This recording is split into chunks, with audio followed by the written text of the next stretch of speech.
Good morning, I'm Debbie Cruz. It's Monday, July 24th. The latest in a civil case against a former SDSU football player accused of rape. More on that next, but first, let's do the headlines. An almost three-year effort to help tens of thousands of displaced Afghans gain residency in the U.S. has new life in Washington, D.C. A bipartisan group of senators want to tie the Afghan Adjustment Act to next year's defense bill. Senator Amy Klobuchar implored her colleagues to support the bill in a speech from the Senate floor last week. This bill does right by Afghans who worked alongside our troops and shows the world that the United States of America, when we make a promise, we keep it. First introduced in 2022, the bill failed to gain majority support over Republican opposition. Westfield has sold both its Mission Valley shopping centers to separate buyers for a combined $290 million. The announcement came 2 days after the San Diego City Council approved Mission Valley West to be zoned for mixed use, allowing for housing to be added. According to the San Diego Union Tribune, the Mission Valley West Center was purchased by Sunbelt Investment Holding, Inc., while investors Lowe and Real Capital Solutions acquired the larger Mission Valley East Mall. Lowe said it plans on remaking the mall into a mixed-use property with housing. The English Premier Soccer League Manchester United will be playing in the U.S. tomorrow for the first time in 5 years, and they'll be playing right here in San Diego. Manchester United, sometimes referred to as Man U, will be playing against the Welsh team Wrexham at Snapdragon Stadium. If you want to go cheer on the international teams, tickets for the game are still available. They range from close to $90 to over $200. The game starts at 7:30 p.m. From KPBS, you're listening to San Diego News Now. Stay with me for more of the local news you need. KPBS On Demand is supported by Splatero, helping homeowners pay off debt by offering streamlined access to your home's equity with no additional monthly payments or new debt. Splatero provides a lump sum payment in exchange for a share of your home's future value. Pre-qualification is available at splatero.com.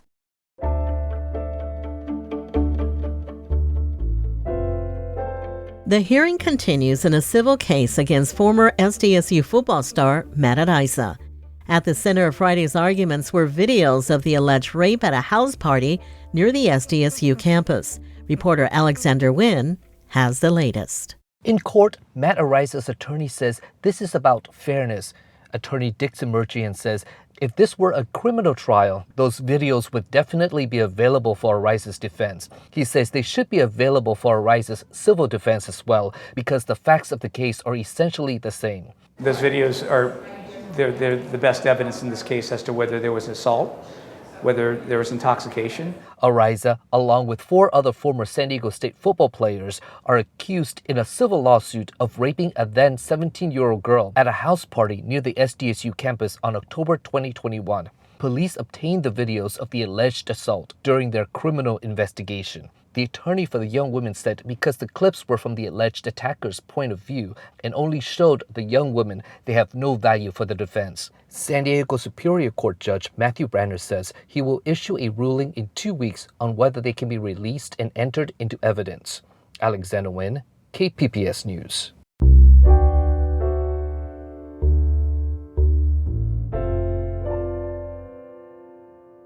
A valuable swath of land in Proctor Valley could be getting closer to long-term protection. That's thanks in part to a provision in last week's legal settlement over the nation's border wall project. Environment reporter Eric Anderson has details. A parcel of land between the federally protected San Diego National Wildlife Refuge and the state-protected Rancho Jamul Ecological Reserve is on a path to getting permanent protections. The Chaparral Lands Conservancy's David Hogan says the land sits in Proctor Valley next to Chula Vista. That private property that was planned for just another awful sprawl development east of Chula Vista, if that land is protected, it protects the absolute core of that natural landscape. 18 states and 2 environmental organizations agreed to settle their challenge over how the wall construction was funded. That agreement included several concessions to account for the ecological damage caused by the wall. including $25 million to help buy the property known as Otay Village Ranch 14. The Endangered Habitat League's Dan Silver says that's a major step toward the property's roughly $60 million purchase price. You're never going to get all the money from one source. You have to go to different sources. So we look to different state sources, federal sources, even private parties, individuals who might want to donate. The Nature Conservancy is leading talks to buy the property. They say the money is encouraging, but the group isn't interested in discussing the deal until it's finalized. That could happen next year. Center for Biological Diversity's Peter Broderick says plans to build a housing development on the property were snuffed out by the courts over concerns about wildfires. About 95% of California's wildfires are started by humans. And so when you locate new people and new development to undeveloped areas that are prone to wildfire, you create new risks. And that's what was going on here. The land is considered critical habitat for golden eagles, the rare Kino checker spot butterfly, and vernal pools, which are home to several endangered species. If the purchase goes through, the land would likely become part of either the federal or state reserve. Eric Anderson, KPBS News. After 2 years of work, the city of Oceanside held a ribbon-cutting ceremony late last week for their first homeless shelter. North County reporter Tanya Thorne was there for a first look.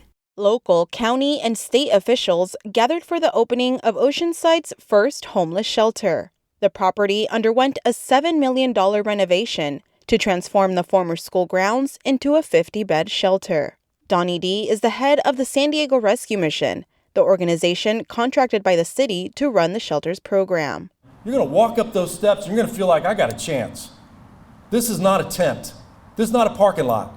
This is a place where you're going to get a lot of care, a lot of love, a lot of kindness, and we're going to help you figure out your stuff. D says the shelter will begin to welcome people experiencing homelessness in 2 weeks. The San Diego Rescue Mission will run the shelter for a year before considering expanding it to 100 beds. Tanya Thorne, KPBS News. There are currently around 2,200 children in foster care in the county. Reporter Melissa May introduces us to a volunteer advocate who supports these vulnerable children in court and life. Court-appointed special advocates, better known as CASAs, are volunteers who are consistently present in the life of a foster child and support them in school and the child welfare system. Sometimes it's just going out and getting something to eat and talking, and that's enough. They appreciate that time. Marine veteran Jose Contreras has been a CASA volunteer for 5 years and helped 5 foster youth so far. I didn't really plan on being so much a role model, but really that's what you end up being because you are the one person that's there one-on-one with them regularly, and they do start to look up to you. About half of foster youth in San Diego County have CASA volunteers or case liaisons. Voices for Children says foster children with CASA volunteers are half as likely as their peers without CASAs to re-enter the child welfare system. Melissa May, KPBS News. Voices for Children is a broadcast sponsor of KPBS. Coming up, what does public art have to do with sewage? Yeah, we may be dealing with but somebody else can look at this and find something beautiful in it. We'll have that story just after the break.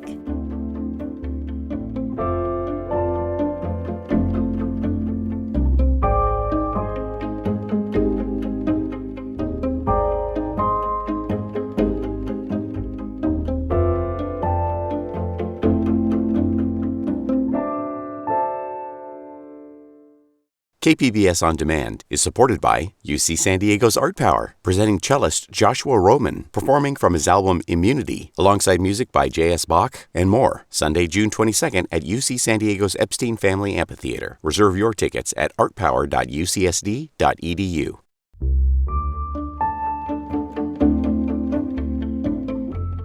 For the latest installment in KPBS's series on public art, investigative reporter Scott Rod explores San Diego's surprisingly aesthetic wastewater system, where he found even the most unusual parts of the city are flush with art. San Diego is home to a world-class public art scene. colorful murals stretching across entire building sides, soaring sculptures celebrating the city's heritage. But there's a whole world of public art that thrives along the bowels of America's finest city. You have to look at something on the toilet, and so it's nice to have something to look at. Artist Shinpei Takeda stands beside a public bathroom in Ocean Beach.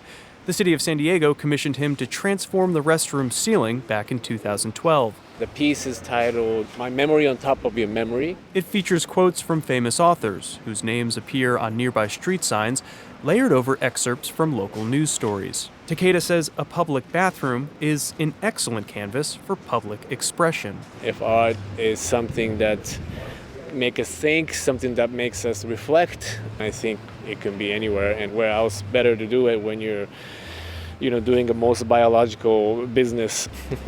Takeda's piece is our starting point as we explore the artwork sprinkling San Diego's sewage system. About a mile north is another piece, funded by the city's Arts Commission, on a public restroom.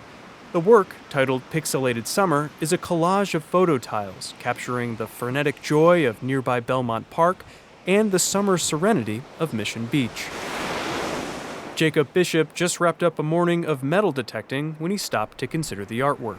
It gives a little bit of style, which is what we have here, San Diego.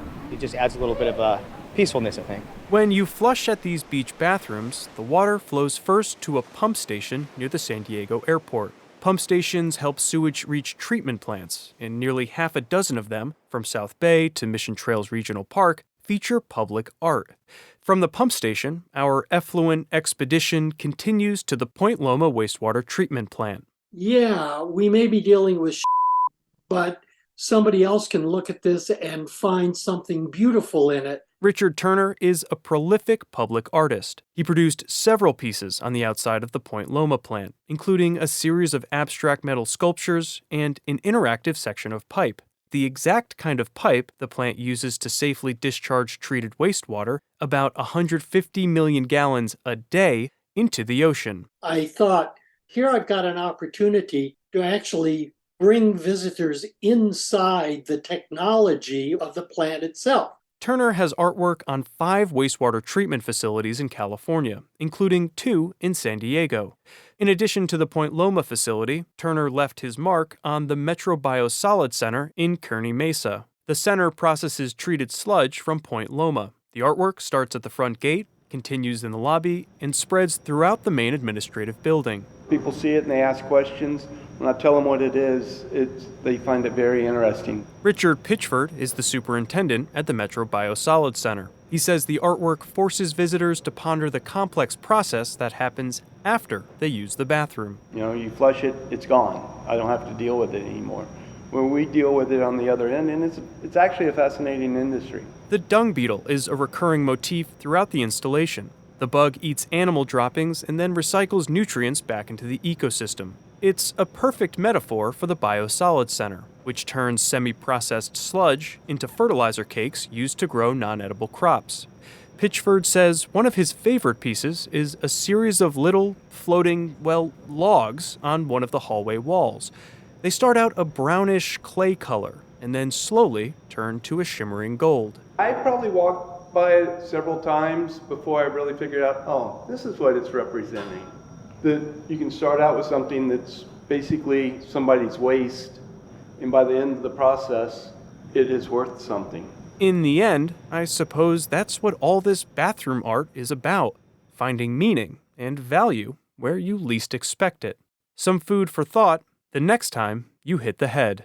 Scott Rodd, KPBS News. And before you go, in last Thursday's podcast episode, we had the wrong date for Chula Vista Summer Vet Fest. The event is on August 5th. We apologize for the error. Some of the services that will be offered at the resource fair include VA healthcare enrollment, toxic exposure screening, and VA compensation and pension. That's it for the podcast today. As always, you can find more San Diego news online at kpbs.org. Join us again tomorrow for the day's top local stories. Plus, we hear from an artist who believes his work was removed from the San Diego International Airport because it questioned the value of the military's presence locally. I'm Debbie Cruz. Thanks for listening, and have a great Monday.